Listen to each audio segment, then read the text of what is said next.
In order to leave a league on FPL, you'll need to use a web browser as this feature isn't available in the application. So open your web browser on your device, whether you're using Chrome, Safari, go to fantasy.premierleague.com or premierleague.com, log into your specific account.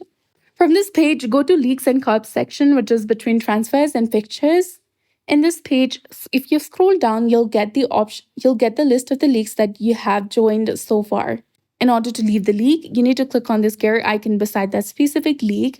And in this page, you will find the leave league option. But if you're the moderator or the admin or the manager of that specific league, you cannot leave the league, but you can delete it. So go to the same page, then scroll all the way down and select delete league option, and you'll be done. So that's it. I hope you found this video helpful. If you did, please like, share, and subscribe. Thanks for watching. We'll see you again in the next one.